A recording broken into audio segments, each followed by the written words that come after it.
오랜만에 수요예배 히브리서 강해를 가지고 섰습니다. 오늘 본 말씀을 중심으로 해서 히브리서 4장 14절에서 16절 말씀을 중심으로 해서 은혜의 보좌 앞에 담대히 나아가자, 은혜의 보좌 앞에 담대히 나아오라, 이런 주제로 말씀을 전하겠습니다. 은혜의 보좌 앞에 담대히 나아오라, 영어로는 Be bold in front of the throne of grace가 되겠습니다. Be bold in front of the throne of grace. 군대 생활 또는 경찰이나 단체 생활을 해보신 분들은 어떤 대형이나 훈련을 위해 모일 때 항상 기준되는 사람을 중심으로 이루어진다는 것을 경험했을 것입니다. 그 기준되는 사람이 중심을 바로잡지 못하면 대형이 모임 집합체가 제대로 세워지지 않지요. 출애굽한 이스라엘 백성들이 광야에 나와서 이동을 하거나 대형을 이룰 때에도 항상 그 중심이 되는 것이 있었습니다. 무엇인지 아시나요? 바로 성막입니다. 하나님은 출애굽한 이스라엘 백성들에게 모세를 통해서 성막을 이렇게 저렇게 만들라고 설계도를 주시면서 명령하셨고, 이 성막을 중심으로 이스라엘 백성들의 삶을 이루도록 명령하셨습니다.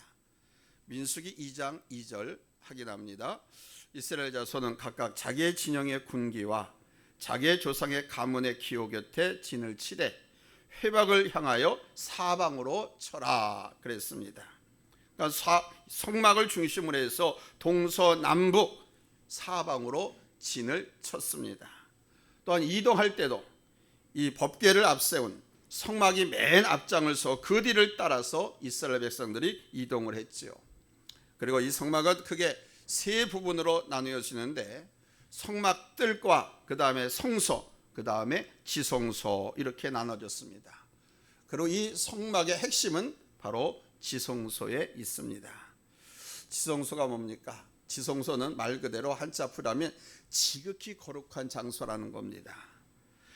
왜 지성소가 지극히 거룩한 장소가 되었느냐? 그 이유는 바로 그것에 우리 하나님이 임재하시기 때문이었습니다.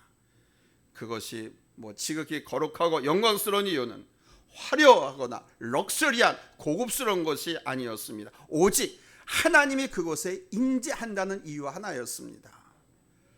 이 지성소에는 바로 우리 하나님의 임재를 상징하는 하나님의 법궤가 놓여 있었죠. 이 법궤 안에는 세 가지 하나님의 임재를 상징하는 물건이 들어있었죠. 뭡니까? 십계명 두 돌판, 만나 항아리, 또 아론의 쌍난 지팡이. 여기 하나님의 권능과 영광, 임재가 여기에 다 나타나 있잖아요. 이거를 이 법궤 안에 놓았습니다. 그리고 이 법궤 뚜껑을 뭐라고 했느냐? 속죄소라고 그랬습니다. 이 성막에 나와서 이스라엘 백성들은 자신들의 죄를 사함받고 또 필요한 것을 구하고 공급받게 되어 있었습니다. 이 은혜의 보좌 앞에 나오는 하나님의 은혜 역사가 중단되면 이스라엘 백성들은 하나님의 백성으로서의 삶을 살아낼 수가 없었습니다.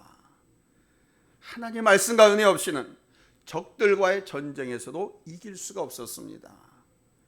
이스라엘 백성들의 삶의 승패가 이 지성소에 임재하시는 하나님의 보좌에서 베풀어지는 바로 은혜의 역사에 달려있듯이 오늘날 우리도 바로 이 은혜의 보좌 앞에 나와서 여러분 그 은혜를 힘입어야 할 줄로 믿습니다.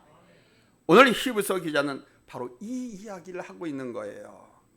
어떻게 우리 성도가 하나님 보좌 앞에 나와서 그 은혜를 힘입어 하나님의 백성, 하나님의 자녀다운 삶을 살아낼 것인가 하는 이 문제를 오늘 아주 간략하지만은 핵심적 원리로 오늘 본문에서 다뤄주고 있습니다.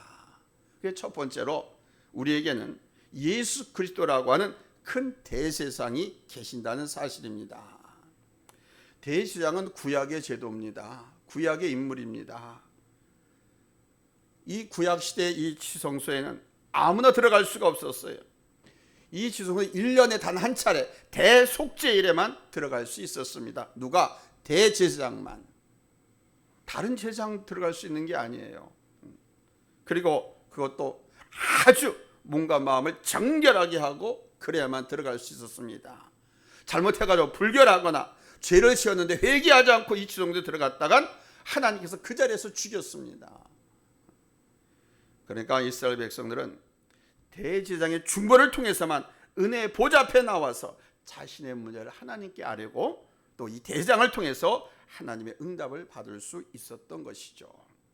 그러나 지금 이 신약교회와 성도들에겐 구약의 성막도 없고 대제사장도 없습니다.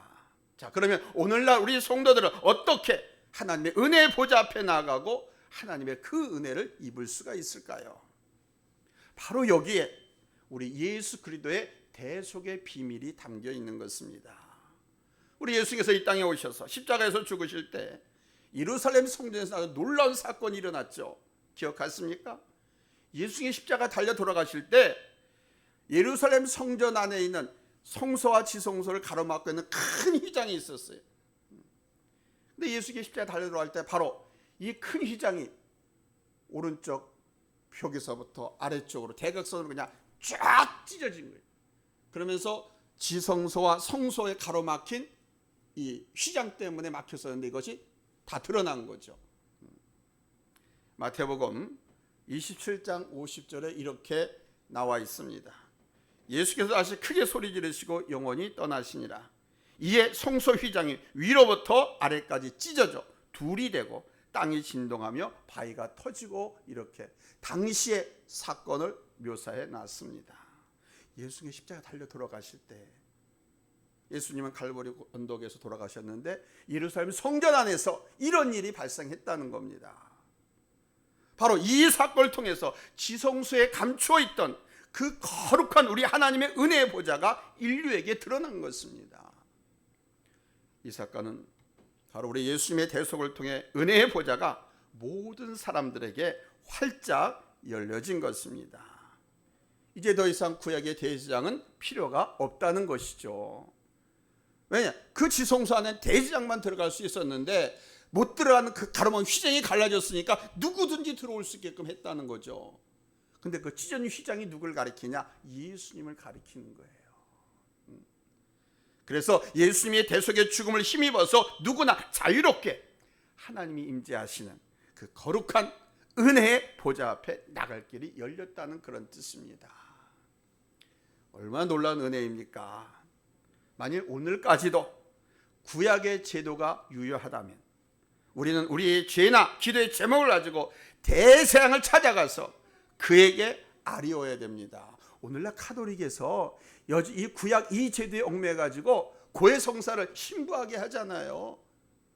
고해성사에게.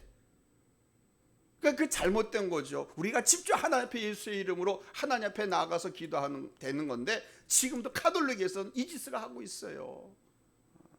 그게 고해성사라는 겁니다. 말 그대로 죄의 고백이나 용서를 구하는 거 하나 앞에 직접 내가 하면 되는데 이들은 신부한테 고해성사를 한다 이 말입니다. 그리고 그때마다 빈손으로 또 못 나가요. 속죄 제물이나 선 제물을 가지고 나가야 했습니다. 그런데 우리 예수님이 이젠 예수를 힘입어서 누구나 하나님 보좌 앞에 나가서 우리 죄를 고백하고 내 기도 제목, 소원을 아뢰고 은혜를 구할 수 있게 된 것이죠. 얼마나 감사합니까? 아멘. 아직도 구약에 얽매여 사는 것이 아니라 신약의 성도들처럼 예수님의 은혜를 그 구속 대속의 죽음을 힘입어서 담대히 우리가 하나님 앞에 직접 나와서 찬송도 하고 예배도 드리고 기도도 하고 그리고 직접 제 사함도 받고 은총도 있고 아멘.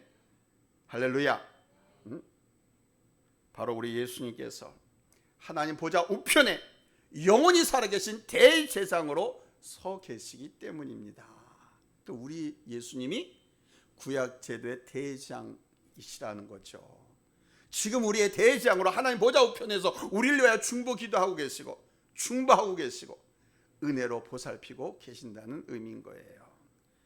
이것이 복음이신 예수님을 통해 알게 된 믿음의 도리인 것입니다. 때문에 이제부터 이 믿는 도리를 우리가 굳게 잡고 여러분 은혜의 보좌 앞으로 담대히 여러분 뚜벅뚜벅 뭐 누구의 끌림 그런 것도 아닙니다. 이 말씀을 믿으면 우리가 직접 나올 수 있다 이거예요. 아멘. 하나님은 하나님 앞에 직접 나오면 우리를 기쁘게 여기시고 받아주시고 또 고백하고 그러면 용서해 주시잖아요. 한 어린이가 동생과 함께 기도를 받으려고 교회에 나왔습니다. 이 어린아이가 공놀이 하다가 축구공에 눈을 맞았는데 그만 축구공 맞은 눈이 실명을 했어요. 한쪽 눈. 그런데 이쪽 맞았는데 이쪽 눈까지 점점점 시력을 잃어가는 거예요. 그래서 목사님한테 교회 가서 기도를 받으면 그 초대교회, 우리 한국 초대교회 당시에는 1960년 70년대에도 막 기적이 많이 일어났습니다. 뭐 지금도 기적이 일어나고 있고 하지만 그런 소문을 듣고 이 아이가 교회 나가서 목사님한테 안수 기도를 해달라고 그랬어요. 그래서 목사님이 몇 번씩 간절하게 기도를 해주었습니다. 그런데도 이 아이의 눈이 낫지 않고 점점점 악화되어 가는 거예요. 그래서 목사님이 이 아이에게 이렇게 말했습니다. 지금 이 기도를 들으신 우리 주님께서는 너의 꿈도 알고 너의 처지와 필요한 애를 알고 계신다. 그러니 하나님께서 너에게 주신 꿈 절대로 포기하지 말고 용기를 가져라. 눈은 고쳐주지 않고 그렇게 어린이에게 용기를 주었습니다. 이 어린이는 어릴 때부터 세상을 위해서 큰일을 하겠다는 꿈을 갖고 있었습니다. 포기하지 않았습니다. 눈이 고쳐지지 않았지만 결국은 시각장애인 학교를 갖게 됐고 거기를 거쳐서 연세대학교를 거치고 미국 피츠버그 대학으로 유학을 가서 장애인으로서는 처음으로 박사학위를 취득했습니다. 미국에서 장애인에게 박사학위를 우리나라에 이 사람에게 처음으로 준 거예요. 그가 미국 백악관에 국가장애위원회 차관보로 일하면서 하나님께 영광을 얼마나 많이 돌렸는지 모릅니다. 그가 누군지 압니까? 바로 강용우 박사입니다. 그는 장애를 딛고 위대하게 쓰임을 받았습니다. 믿는 도리를 굳게 붙잡고 은혜의 보좌 앞으로 하나님 앞으로 나간 결과지요. 그러므로 여러분들도 지금 이루어지지 않고 지금 해결되지 않은 문제나 아픔과 고통이 있을지라도 포기하지 말고 하나님 앞으로 나가면 하나님께서 반드시 하나님의 방법으로 고쳐주시고 사용하시고 하나님의 영광을 드러낼 수 있도록 축복해 주실 줄로 믿습니다. 두 번째로 우리 예수님은 우리의 연약함을 아시는 대제사장이라는 사실입니다. 구약의 대제사장은 하나님께서 세우신 중보자였지만 자신에게 중보를 구하는 사람의 사정을 다 이해하거나 헤아리지 못했어요. 오늘날 목회자가 다 헤아리지 못하는 것처럼 저도 마찬가지로 그렇게 부족함이 많았습니다. 인간이기 때문에 허물도 많고 실수도 많고 어떻게 각자의 그 모든 형편을 헤아리고 이해할 수 있겠어요? 없었습니다. 그러나 여러분, 우리의 대제사장 되신 예수님께서는 이 세상에 오셔서 우리 인간이 경험할 수 있는 모든 시험과 어려움을 다 겪으셨습니다. 우리 예수님이 이 땅에 사시는 동안에 가난하고 헐벗고 굶주렸고 머리 둘 것도 없을 정도로 어렵고 힘든 인생을 경험하셨잖아요. 또한 사람들의 멸시와 천대와 박해 속에서 슬픔과 외로움을 당하셨고 때로는 울기도 하셨습니다. 마지막에는 하나님과 자기 동포 동족들에게 버림을 받고 엄청난 동족으로부터 가족으로부터 단절을 당하는 그런 고통이죠. 얼마나 괴로웠겠습니까? 거기다가 십자가에 달려서 온몸이 찢기고 피가 다 빠지는 생생한 고통을 맛보시고 죽으셨습니다. 우리를 위해서 인간의 연약함과 고통을 생생히 겪으셨던 것이죠. 이런 우리 주님, 이 주님을 우리가 의지하고 나갈 때 우리의 기도가 응답될 수 있는 것은 바로 우리 예수님께서는 우리의 연약함과 형편과 사정을 잘 아시고 우리를 위해 중보하시고 꼭 필요한 은혜를 주시기 때문인 것입니다. 아시기 때문에, 경험하셨기 때문에. 본문 15절에서 히브리서 기자가 이렇게 말씀하죠. 15절 같이 읽겠습니다. 시작. 우리에게 있는 대제사장은 우리의 연약함을 동정하지 못하실 리가 아니요 모든 일에 우리와 똑같이 시험을 받으시니로되 죄는 없으시니라. 그러니까 예수님은 우리의 연약함, 뭐 죄도 쉽게 지고 거짓말도 잘하고 자꾸 변덕도 하고 이런 것도 우리의 연약함이에요. 또 몸이 아프고 그런 것도 우리의 연약함이에요. 시험이나 유혹에 쉽게 넘어지는 것도 우리의 연약함입니다. 육체도 연약하지만 마음도 연약해서 넘어지는 거예요. 이런 것을 속속들이 다 쓰고 우리에게 깊은 연민을 가지시고 깊이 공감하시면서 필요한 은혜로 성도들을 능히 도우실 수 있는 분이 있습니다. 왜? 인간이 이 땅에서 겪어야 할 아픔과 고통과 죽음을 다 경험하셨기 때문에 죽지 않으셔도 되는데, 그런 고통을 겪지 않으셔도 되는데, 특별히 가난하고 힘없고 연약한 사람들의 아픔과 눈물을 다 경험하셨어요. 그래서 우리를 능히 도우실 수 있다는 겁니다. 자, 믿으시면 아멘. 예수님은 죄를 짓지도 죄를 알지도 못하는 분이시지만 죄인된 우리 인생을 구원하시기 위해서 기꺼이 죄인의 고통을 맛보시고 십자가에서 대속의 사업을, 구역 사역을 다 완성하신 것이죠. 그 십자가 달려러 가실 때 주님께서 마지막으로 한 말이 뭡니까? 다 이루었다 그러잖아요. 그 구속 사역을 다 이루었다는 겁니다.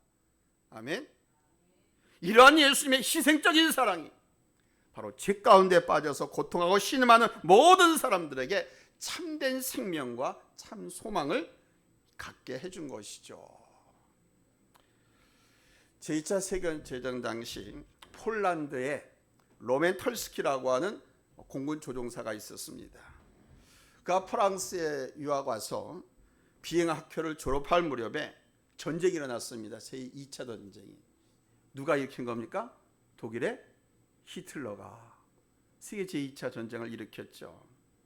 그래서 조국을 위해 싸우기로 하고 비행기를 몰고 돌아가다가 이상이 생겨가지고 그 비행기를 오스트리아 비엔나에 착륙하게 됐습니다. 오스트레일리아, 호주가 아니고 저 북유럽의 오스트리아, 거기에 비상 착륙하게 되었습니다. 그래서 수리를 하고 다시 폴란드로 돌아가려고 하는데 마침 나치 독일군에 막 쫓겨서 허겁지겁 도망오는 한 사람, 유태인을 만나게 됩니다. 털스키는 히틀러가 유태인들을 대량 학살하고 있다는 것을 알았기 때문에, 여러분 세계 2차 전쟁 때 얼마나 많은 유태인들을 히틀러가, 나치가 학살했습니까? 그래서 이 사람을 살려줘야 되겠다 해가지고 자기 비행기에다 태우고 폴란드로 왔습니다. 그 털스키는 독일군이 막 폴란드를 점령하고 프랑스를 점령하고 영국으로 막 확산돼 갈 때, 점령해 갈 때 폴란드 그 공군 조종사로 독일과 막 싸우면서 많은 공을 세웠습니다. 이 털스키가. 그런데 불행하게도 독일이 쓴 포탄의 비행기에 딱 맞아가지고 추락하게 됐습니다. 간신히 낙하산으로 비상 탈출해가지고 몸은 살았지만 뇌를 크게 다쳤습니다. 병원에서 수술을 하게 됐는데 다들 포기했어요. 죽는다고, 수술할 수가 없다. 그런데 수술이 끝났습니다. 의식을 회복하면서 한 의사가 그 털스키를 보면서 이렇게 말했습니다. 선생님, 저를 아시겠습니까? 오랫동안 제가 하나님께 기도했습니다. 비엔나에서 제가 받았던 은혜를 갚을 수 있는 기회를 달라고 하나님께 기도했는데 오늘 제가 당신을 이렇게 수술해서 살렸습니다. 저는 뇌신경 전문 외과 의사입니다. 이렇게 말하는 거예요. 누구인지 아십니까?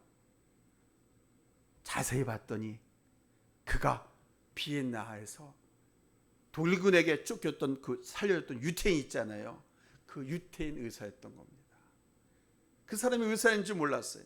근데 그 유명한 의사였던 거예요. 근데 사실은 이 사람이 그 신경외과 의사로 스코틀랜드 육군 병원에서 근무하고 있었는데, 이 털스키라고 하는 공군 조종사가 비행기가 추락하면서 비상 탈출했지만 뇌를 크게 다쳐가지고 살 가망이 없다는 게 뉴스로 막 퍼진, 의사들 세계에 확 소문이 난 거예요. 그래서 다들 포기했는데 그 소식을 듣고 달려온 겁니다. 스코틀랜드에 있던 그 은혜를 입었던 그 의사가 달려온 거예요. 폴란드로 와가지고 수술한 겁니다. 그래가지고 목숨을 구한 것이죠. 무슨 말씀입니까? 우리 하나님께서 우리에게 주신 궁일한 마음, 이런 궁일한 마음으로 쫓기는 자, 아픔을 당하는 자, 어려움을 당한 자, 소외된 자를 돌보았을 때 우리 하나님께서는 그도 궁일하심을 입게 해주시고 사랑해 주시고 은혜를 입게 해주신다고 하는, 그것을 그대로 보여준 겁니다. 그가 자기를 살려줄 줄 누가 알았겠어요? 그거를 대가를 바라보고 살려준 게 아니었었는데 그는 그 은혜를 갚을 길을 기도하면서 기다리다가 이 소식을 타국에서 듣고 그를 살리기 위해서 달려왔던 거예요. 그의 죽음을 살리려고 하나님께서 예배해 놓으셨던 그때 그 시절에 그 사람이었던 거죠. 아멘. 그렇습니다. 여러분, 하나님이 궁일이 여기시는 사람은 자기 힘을 의지하는 사람이 아닙니다. 자기 명철, 자기 지혜, 자기 경험을 의지하는 사람이 아니에요. 자신의 모습 그대로 하나님께 가지고 나온 사람입니다. 잘났건 못났건, 많이 가졌건 적게 가졌건 없건, 늘 넘어지고 쓰러지고 연약한 모습, 세상에서 지치고 실패한 모습, 병들어 괴롭고 아픈 마음 그대로 가지고 우리 주님께 나오면 우리 주님께서는 불쌍히 여기시고 긍휼히 여겨주시는 거예요. 그러므로 여러분, 우리도 아무리 어렵고 힘든 일이 할지라도, 폭풍처럼 태산준용처럼 우리에게 덮쳐온다 할지라도 여러분 절대로 실망하지 않기를 바랍니다. 오직 믿음의 눈으로 하나님을 바라보면서 여러분 하나님의 도우심을 기대하며 나오시기를 예수님의 이름으로 축원합니다. 할렐루야. 우리 하나님은 꼭 필요할 때 도와주십니다. 하나님의 때에 하나님의 방법으로 도와주십니다. 아멘입니까? 하나님은 반드시 도와주십니다. 세 번째로, 그러므로 우리는 담대하게 하나님의 은혜의 보좌 앞에 늘 나오기를 힘써야 됩니다. 우리가 시험에 들어 죄를 지었을 때 내 형편과 사정을 알아주시고 나를 위해 중보하신 우리 예수님이 대제사장으로 하나님 보좌 우편에 계신다고 했잖아요. 몰랐으면 지금 들었잖아요. 우리 주께 부활하셔가지고 부활하신 당신을 세상에 증거하시고 하늘 보좌 우편에 앉으셔서 대제사장 역할을 지금 하고 계신단 말입니다. 믿으십니까? 그렇다면 우리는 언제든지 이 주님을 의지해서 하나님의 긍휼하심을 입을 수 있다는 거예요. 그러므로 은혜의 보좌 앞에 나오는 일 여러분 망설이거나 주저할 필요가 있다 없다? 없습니다. 우리 주님의 영원하고 절대적인 대속의 은혜를 의지하고 여러분 담대히 은혜의 보좌 앞에 나오십시오. 제가 이렇게 은혜의 보좌 앞에 나오라고 하는데 그럼 은혜의 보좌 앞에 오늘날 어디를 말할까요? 주님의 몸된 교회를 말하는 거예요. 아멘. 할렐루야. 이게 믿음입니다. 이 약속, 이 말씀을 믿고 하나님의 은혜 보좌 앞에 이게 믿음이에요. 어렵게 생각하지 마세요. 하나님 앞에 나오는 것이 믿음이라니까요. 아멘. 하나님 믿는 자들이 주저하거나 망설임 없이 바로 우리 주님과 주님의 대속을 힘입어서 담대히 나오는 사람들을 기뻐하고 사랑하고 그것을 얼마나 기뻐하시는지 뭐예요. 그러므로 은혜의 보좌에 나오는 일, 기도하는 일에 담대하시기 바랍니다. 아멘. 은혜의 보좌 앞에 누가 계세요? 우리 예수님이 계시잖아요. 우리 하나님이 계시잖아요. 그 은혜의 보좌가 또 어디? 아버지 집 아닙니까? 아버지 집이 누구 집이에요? 내 집 아닙니까? 아멘. 그러니까 여기 여러분 죄 지은 죄인처럼 눈치 보면서 이렇게 나올 것이 아니고 당당히 기쁜 마음으로 나오는 거예요. 할렐루야. 그렇게 나오는 성도를 사람을 우리 하나님께서 기뻐하신다는 거예요. 유태영 박사라고 아십니까? 이 유태영 박사는 아버지가 양반집 머슴이었어요. 종이었어요. 그러니까 아버지가 머슴인 집의 아들로 태어났는데 그 가족도 옛날에는 왜 그렇게 식구들이 많아요? 8남매 중 6째 아들입니다. 8남매. 너무너무 가난한, 아니 머슴집 아니니 뭐 오죽하겠어요. 그래서 초등학교 간신히 졸업하고 중학교에는 진학을 못했습니다. 매일같이 눈 뜨면 소몰고 들에 나가서 소뿔 뜯기고 또 토끼 기르면서 살아야 할 그런 운명이었습니다. 그래서 그는 하나님의 도움을 얻기 위해서 은혜의 보좌 앞에 나갔습니다. 은혜의 보좌 어딘지 아시죠? 교회를 말합니다. 중학교 때부터 새벽 기도 하루도 안 빠지고 나갔어요. 지금도 나가고 있어요. 하나님께 주신 약속을 붙잡고 계속 기도했습니다. 그리고 그 꿈을 가지고 상경했습니다. 양반집에 몸종으로 종으로 문 미션이 있겠어요? 근데 새벽마다 하나님 앞에 나가니까 하나님께서 꿈을 주시고 비전을 주신 거예요. 여기에 있어서는 비전을 이룰 수가 없다 해가지고 그 꿈을 이루기 위해서 무조건 서울로 도망왔습니다. 그래가지고 구두 닦기부터 시작했습니다. 구두 닦기 하면서도 얼마나 많은 토세, 그 다음에 형들한테, 깡패들한테 두들겨 맞고 뺏기고 그랬는지 몰라요. 뭐 집이 없잖아요. 그러니까 아무 데서나 자다가 새벽에, 옛날에 새벽종이 울렸잖아요. 땡땡 새벽종 울렸잖아요. 4시 반에 울리고 5시에 울리고. 새벽종이 울리면 자던 근처의 교회 새벽 기도에 참석했습니다. 기도하는 가운데 하루는 우리 하나님께서 이 유태영 박사 중학생 소년에게 학교는 못 들어갔어요. 구두 닦기 하고 꿈을 주신 거예요. 감동을 주시는데 덴마크 국왕에게 편지를 썼습니다. 덴마크는 선진국입니다. 특별히 낙농업이 대단히 발전한 그런 나라죠. 덴마크 국왕한테 편지 썼어요. 국왕 폐하, 나는 아시아 끝 동쪽 대한민국이라고 하는 나라에 살고 있는 소년 아무개입니다. 저는 우리나라의 농촌을 위해서 일하고 싶습니다.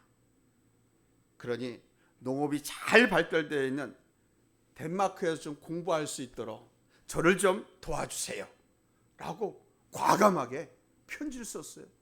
근데 이 편지를 받아본 덴마크 국왕이 감동을 먹은 거예요. 그러니까 하나님께서 아무것도 아니잖아요. 감동받게 한 거예요. 그래서 덴마크 국왕이 이 유태영 박사를, 중학생 어린 소년을 초청했습니다. 초청해가지고 공부를 다 시킨 거예요. 덴마크 국립학교에 입학시키고 또 대학까지 다 입학시키고, 그래가지고 거기서 낙농업 있죠. 거기에 박사학위를 받았어요. 그리고 우리 한국 건국대학 있죠. 건국대가 우리나라에서 낙농업과에서는 최고 아닙니까? 맞아요, 틀려요? 맞죠? 지금도 옛날에도 최고였지만 건국대학교에서 교포를 자면서 후학들을 가르치고 우리나라의 그 농촌 계몽과 발전을 해서 온몸을 다 바쳤습니다. 한국 농촌을 위해서. 그리고 신실한 한국교회 성도로서 본을 보였습니다. 오늘 16절에서 히브리서 기자 분명히 말씀합니다. 한번 같이 읽겠습니다. 시작. 그러므로 우리는 궁일하심을 받고 때를 따라 돕는 은혜를 얻기 위하여 은혜의 보좌 앞에 담대히 나갈 것이니라. 아멘. 여기서 이 담대히라고 하는 말은 원어 성경 헬라어로는 파레이시아라고 합니다. 파레이시아라고 하는 것은 영어로 말하면 freedom, free, 자유, 그런 뜻입니다. 옛날에는 죄로 말미암아 죄 때문에 하나님 앞에 우리가 나올 수가 없었지만은 자유롭게, 그러나 이제는 자유롭게 나올 수 있게 됐다, 이런 뜻입니다. 종교学자 마틴 루터는 우리 인간에게는 관리, 상인, 농부 혹은 노동자의 직책의 차이는 있을 수 있으나 직책, 직분은 다르게 부를 수 있잖아요. 부장님, 과장님, 차장님, 계장님, 주임, 뭐 이렇게 부를 수 차이가 있을 수 있잖아요. 그러나 하나님 앞에서 모든 인간은 다 동등하다, 이런 말을 했습니다.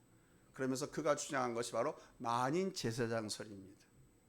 그러니까 만인 제사장은 아까 말씀드렸던 것처럼 우리의 대제사장은 옛날 구약의 대제사장이 아니라 예수님이라고 했잖아요. 그분이 하나님 보좌 앞에서 우리를 충분기도 하신다고 했잖아요. 그리고 하나님과 우리 사이를 가로막았던 휘장이 다 찢어졌다고 했잖아요. 그 휘장이 찢은 우리 예수님이 십자가의 죽음이라고 했잖아요. 그래서 하나님과 우리 사이에 그냥 대로가 뚫렸다고 했잖아요. 직접 나올 수 있게 됐잖아요. 직접 예배하고 직접 기도하고, 아멘. 직접 은혜를 구하고 직접 은혜를 받고, 이게 만인 제사장이라. 아멘. 그러니까 가톨릭 그건 잘못된 거예요. 우리 사람은 누구나 하나님 앞에서 제사장이기 때문에 모든 성도들은 은혜의 보좌로 나와가지고 하나님을 만날 수 있는 것입니다. 따라서 신앙의 핵심은 뭐냐? 주님을 의지하고 주님의 대속의 공로를 힘입어서 담대하게 은혜의 보좌 앞에 나오는 거예요. 요즘 우리 사회에 가난한 성도가 많이 있다 그러잖아요. 하나님을 믿는데 교회를 안 다녀, 안 나간다고 그래. 그러면서 하나님을 믿는다고 그래요. 유럽에도 그런 사람 많습니다. 가난 거꾸로 말해보세요. 가난 안 나가. 어디에? 교회에.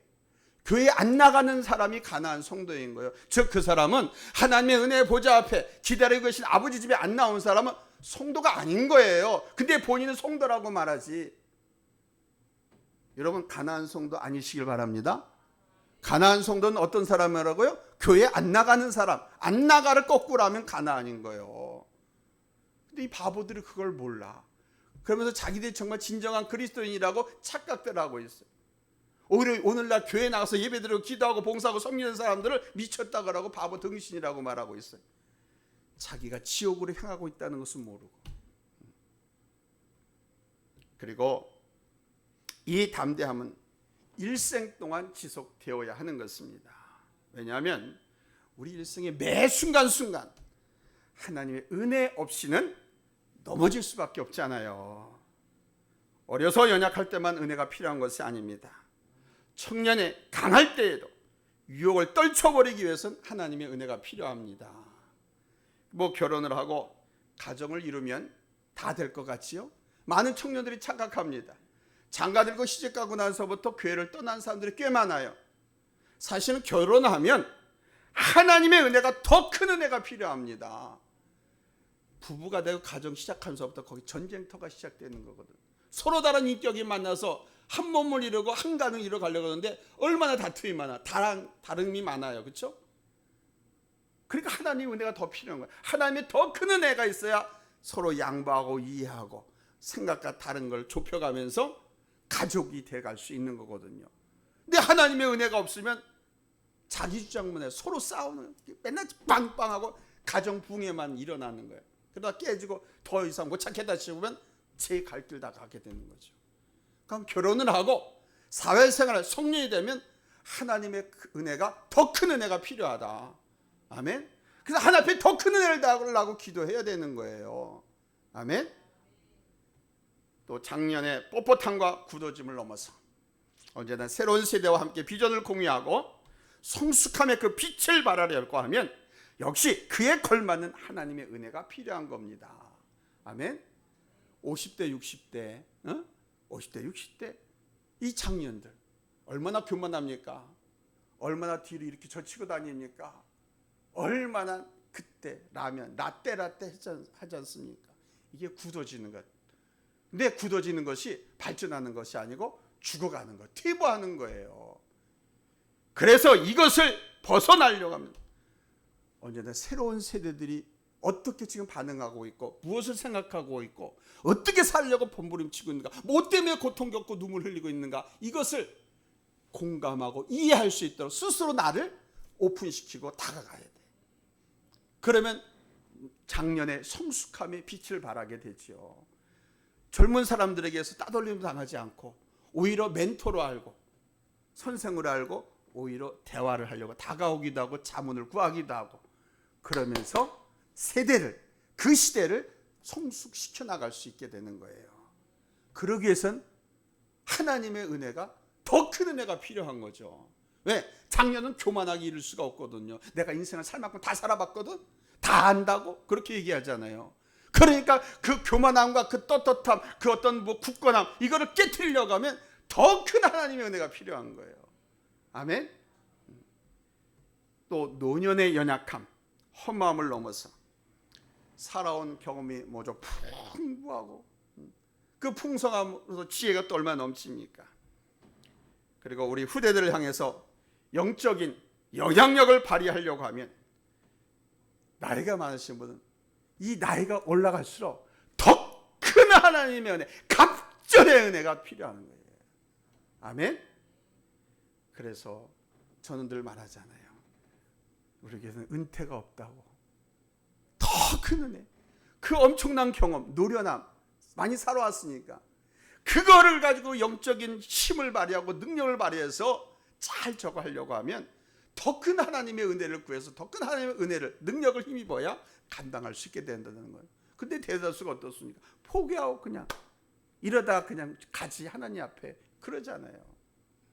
근데 여기서 우리가 중요할 것, 놓치지 말아야 할 것은 하나님의 더 큰 은혜에서 기도 간구하면 내 생명도 더 연장된다는 거예요. 아멘. 그 가운데 비전을 주시고 그 비전을 이룰 때까지, 사명을 다 할 때까지 안 데려가신단 말이에요. 우리 나이 드신 분들은 그거를 알아야 돼. 하나님께 궁을 주실 때는요, 나를 사용하시려고 비전을 주시는 거거든요. 그럼 그 사명 다 할 때까지 하나님 나는 갈 수 없습니다. 또 기도할 거 아니에요. 이 사명 다 할 수 있도록 하나님 건강 주시고 체력 주시고 뭐 지혜도 주시고 물질도 주시고 사람도 붙여주시고 막 하나님 앞에 막 달라가 기도할 거 아닙니까? 그러면 하나님께서 사명 주셨기 때문에 그걸 할 수 있도록 하나님께 때를 따라 돕는 은혜를 주시는데, 내가 더 간절하게 구하니까 더 갑절로 주시고 더 큰 은혜를 주시는 겁니다. 아멘. 사랑하는 성도 여러분, 그러므로 과거에 그때가 언제인지 저는 몰라요. 그럼 여러분 아실 거예요. 그때 받은 그 은혜로 만족하지 마시고 일생을 우리 하나님과 하나님의 은혜를 간절히 구하는 기도로 은혜의 보좌 앞에 나오는 삶을 중단하지 않기를 예수님의 이름으로 축원합니다. 할렐루야. 지금 우리 믿는 자들의 가장 필요한 것은 뭐냐? 주님 없이는 난 한순간도 살 수 없습니다 라고 하는 이 겸손한 마음.